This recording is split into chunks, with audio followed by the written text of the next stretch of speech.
ভয় দেখাইছে যে পেঁয়াজ বন্ধ করে দিলে, চিনি বন্ধ করে দিলে, আলু বন্ধ করে দিলে বাংলাদেশ নাকি হালু বালু করবে। তোমরা বন্ধ করে দেওয়ার পর থেকে আল্লাহ দাম কমাই দিছে। তোর এখন কথা ঠিক কিনা কথা বলেন? আমার শ্বশুরের বাড়ি শিবগঞ্জ, তাই এবার তো মাটি নাই, খালি সাইডের বাড়ি টান দিলে খালি আলু, খালি আলু। তো তোমরা বন্ধ করা তো লাভ নাই। রেজেকের মালিক কি ভারত না আল্লাহ? জোরে বলেন। রেজেকের দায়িত্ব কার হাতে? রেজেক যদি পরিপূর্ণভাবে পাওয়ার চান, আল্লাহ বলেছেন ফালিয়াবুদু রব্ব হাযাল বাইত আল্লাযী আত'আমাহুম মিন জু'ইন ওয়া আমানাহুম মিন খাউফ। ওই ঘরের মালিকের তোমরা গোলামি করো। কোন ঘর? এখানে যে বলা হচ্ছে দর্শনীয় মসজিদ পড়বেন, এই মসজিদটা কার ঘর? সবাইকে বলতে হবে কার ঘর? ওই ঘরের মালিকের তোমরা গোলামি করো। দুনিয়াতেই তোমাদেরকে দুইটা পুরস্কার দেওয়া হবে।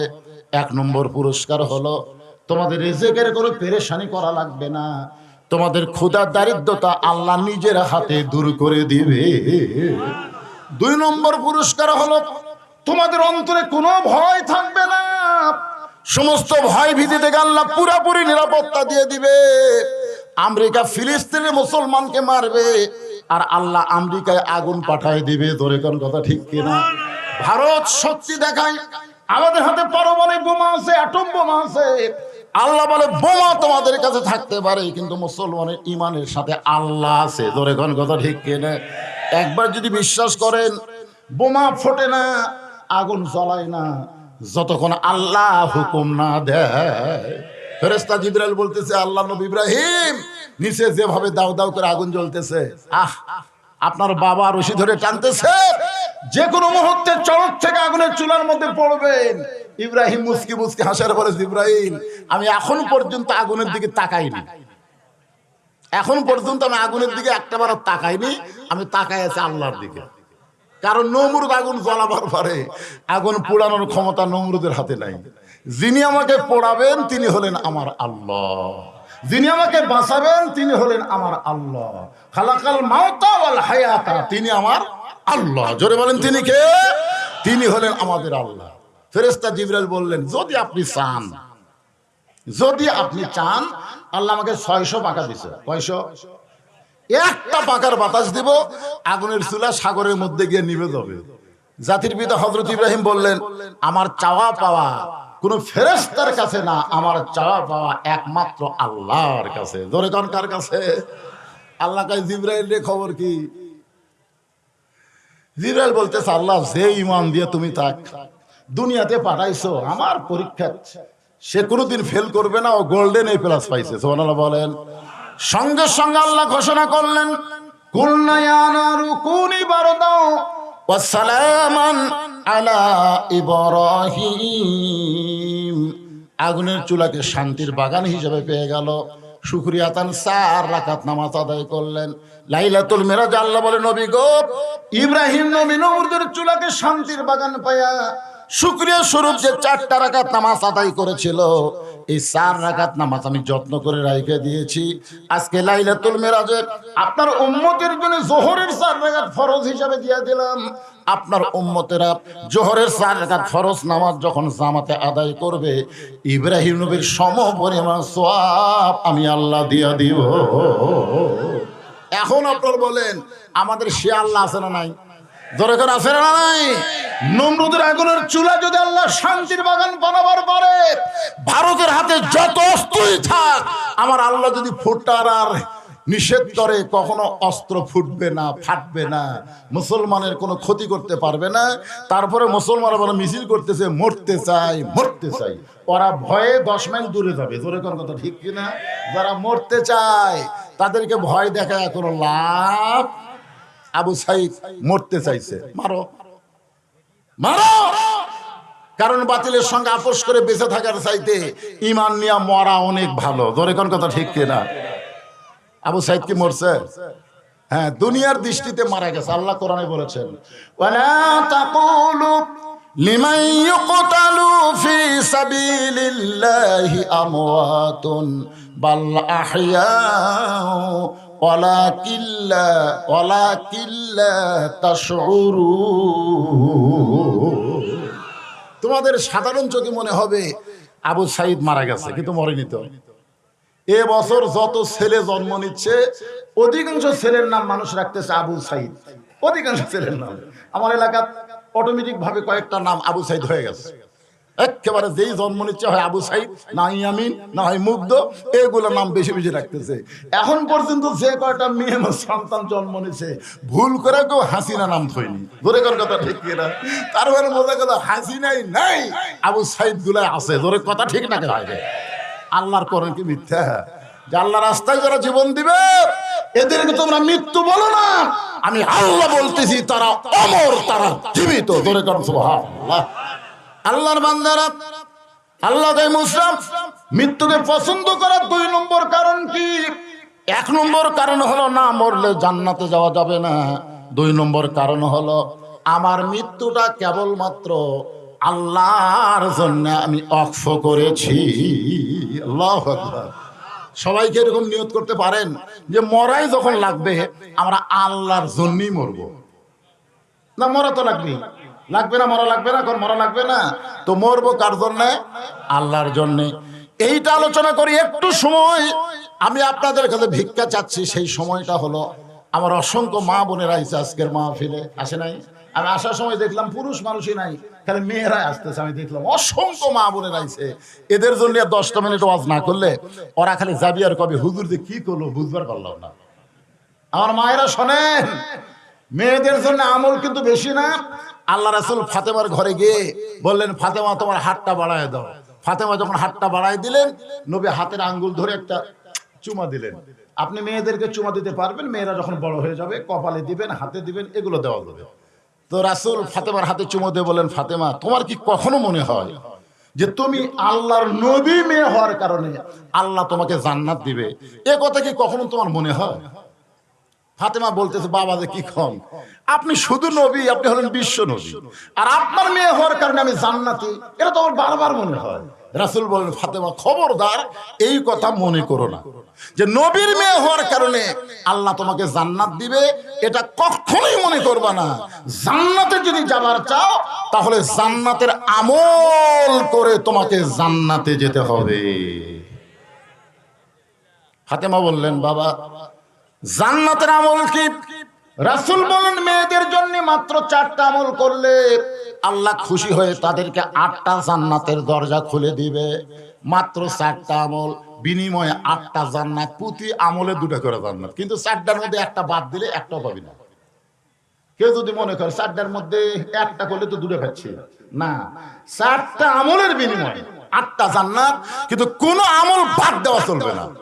1 নম্বর হলো নামাজ, 2 নম্বর হলো রমজানের রোজা, 3 নম্বর সতীত্বের হেফাজত পর্দা করা, 4 নম্বর স্বামীর কথা মতো চলা। এই 4টা আমল। এখন কয়টা? এ মায়েরা মনোযোগ দিয়ে শোনেন, আপনাকে ওয়াজ হচ্ছে। তারপরে ফিরে আসবো মৃত্যুকে পছন্দ করার 2 নম্বর কারণের উপরে। তো এখন আল্লাহ রাসূল বলেন, ফাতেমা তুমি খেয়াল করে দেখো তো, নামাজ যে 5 বার পড়া লাগবে এটা কিন্তু সব সময় না। 5 বার মানে 24 ঘন্টার মধ্যে 5 ওয়াক্ত। 24 ঘন্টায় কয়বার? 5 বার। আপনারা ওয়াক্ত চেনেন? ওয়াক্ত বোঝেন? ওয়াক্ত মানে সময়। ফজরের নামাজের ওয়াক্ত, জোহরের নামাজের ওয়াক্ত, আসরের নামাজের ওয়াক্ত, মাগরিবের নামাজের ওয়াক্ত, এশার নামাজের ওয়াক্ত। ওয়াক্ত মানে সময়। তাহলে 24 ঘন্টার মধ্যে 5 বার নামাজ পড়লে নামাজের হক আদায় হবে। বছরে 1 মাস, সারা বছর না, বছরে 1 মাস রোজা রাখলে রোজার হক আদায় হবে। সেটা হলো রমজান মাসে। ধরে কোন মাসে? হ্যাঁ, এটা কিন্তু আমার মা বোনদের শোনাচ্ছে, এখন আর শুনতেছে কিনা আল্লাহ ভালো জানে। আর স্বামী যখন খেদমত চাবে, সব সময় না, স্বামী যখন চাবে তখন স্বামীর খেদমত করা লাগবে। নিজের ইচ্ছা দিয়ে স্বামীর খেদমত করা যাবে না। স্বামী যদি চায় তাহলে খেদমত, তাছাড়া লাগবে না। এখন হয়তো আপনারা বলবেন, হুজুর স্বামী চাইলে খেদমত করা লাগবে, না চাইলে কেন না? কারণ পুরুষ মানুষ বুঝতেছেন এক এক সময় এক একটা টেনশনে থাকে কি থাকে না? থাকে।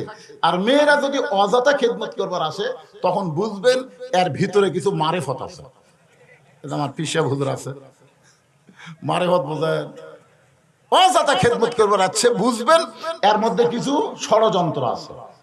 ষড়যন্ত্র হয় আপনার মায়ের বিরুদ্ধে, না হয় আপনার বাপের বিরুদ্ধে, না হয় আপনার ভাইয়ের বিরুদ্ধে, না হয় আপনার বোনের বিরুদ্ধে, মানে আপনার আত্মীয়ের মধ্যে কাউরে না কাউরে বিরুদ্ধে বলার জন্যে কিন্তু খেদমত করতেছে। তোর এখন কথা ঠিক কিনা? কারণ কোন মেয়ে মানুষ আপন ইচ্ছায় স্বামীর খেদমত করবে না। আমিও তো পুরুষ মানুষ ভাই, আমার বউ আছে না, আমি জানি না। যখনই দেখবেন খেদমত করতেছে, পাও টিপতেছে, গাও টিপতেছে, আমি চাচ্ছি না। বুঝতে পারছি আমার মায়ের বিরুদ্ধে বলবে, আমার বাপের বিরুদ্ধে বলবে, না হয় আমার ভাই বোনের বিরুদ্ধে বলবে। হ্যাঁ, এরা যখন কারো বিরুদ্ধে বলবে তখন অযথা খেদমত। কারেন্ট থাকা অবস্থায় ফ্যান বন্ধ করে দিয়ে পাকাতে বাতাস করবে। কে গো, কারেন্ট তো আছে, এই ফ্যানই তো আমার সতী, এই ফ্যানই আমার জান্নাত করে নিবি। কিসের ফ্যান? আমি পাখার বাতাস করব। তালের পাখের বাতাস খুব ঠান্ডা।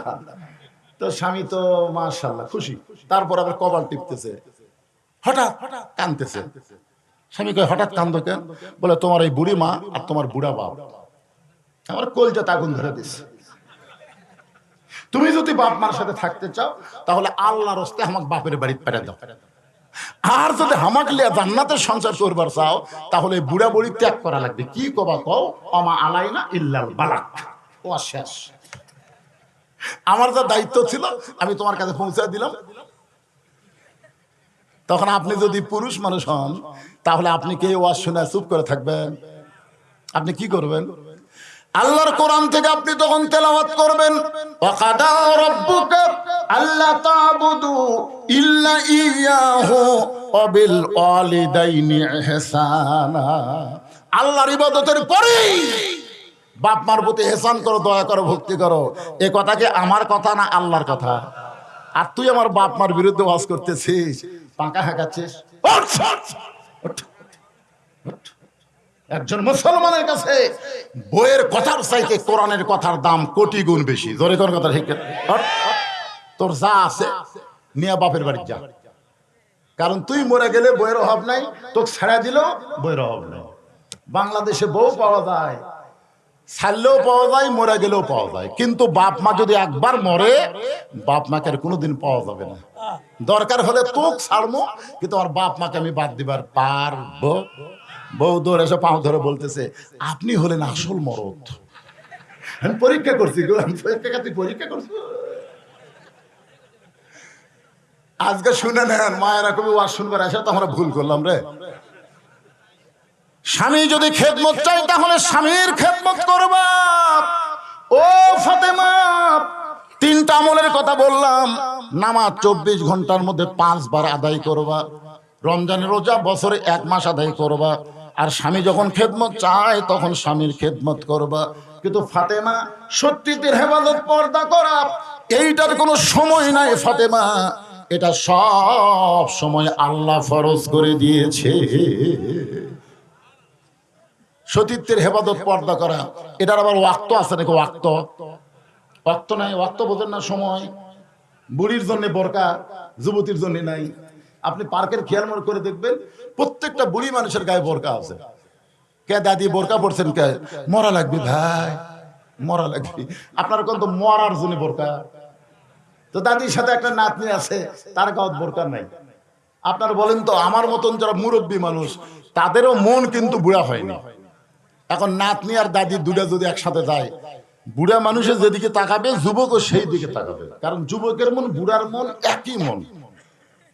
এখন সমস্ত মানুষ, পুরুষ মানুষ যেদিকে তাকাবে সেই মেয়েটাকে হেজাব করা লাগবেই। আমি বলতেছি না যে আপনারা পার্কে আসেন না, আমি আসতে বলতেছি আসেন, কিন্তু সাইজ হয়ে আসেন।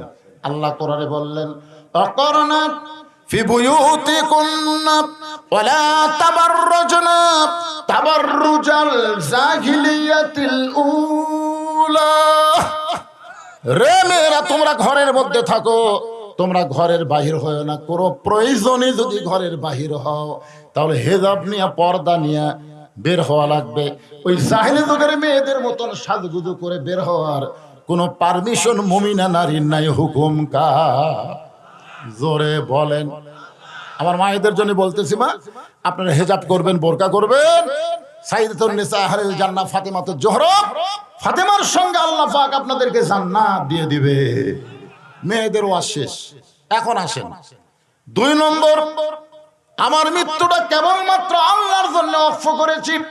আল্লাহর কুদরতি মুখে হাসি ফুটে গেছে, আল্লাহ হাসতেছে, এটা মুসা নবী বুঝবার পারছে। সুবহানাল্লাহ কোন। কারণ দেখা যায় না কিন্তু শোনা যায়, তো কথাবার্তা কি শোনা যায় না? ঢাকা থেকে একজন বাটন মোবাইলে আপনাকে কল করছে, বাটন মোবাইল, ভিডিও না। তো এখন বাটন মোবাইল কল করে ঢাকা থেকে আপনার বন্ধুটা হাসতেছে, আপনি কি বগলে থেকে বুঝতে পারবেন না? কে রে কথাবার্তার বাদ দিয়ে এত হাসিস কে রে? হাসা কি দেখছো? হাসা শুনলেও বোঝা যায়। তো আল্লাহর কুদরত মুখে হাসি ফুটে গেছে। মুসা বলতেছে, আল্লাহ আপনি হাসতেছেন। আল্লাহ বলে, মুসা রে তুমি বড় চালাক, তুমি এমন কথা কইছো যে আমার মৃত্যুটা আপনার জন্য ওয়াকফ করেছি। একমাত্র এই কথা তারাই বলতে পারে যারা বড় চালাক। এখন আমার সামনে যত লোক বসে আছেন, যারা আছেন, আপনার কি চালাক না বোকা? কথা কয় না। চালাক না বোকা? কারা কারা চালাক একটু 2টা হাত তুলে আল্লাহকে দেখান তো দেখি। যারা তুলবেন না তারা কিন্তু বিপদে পড়বেন। লিল্লাহে তাকবীর। হাত নাও। এখন বোঝা যাবে চালাক না বোকা। ছোট্ট একটা গল্প বলি আপনাদের, বিরক্ত লাগতেছে? ছোট্ট একটা গল্প বলি। সে গল্পটা হলো,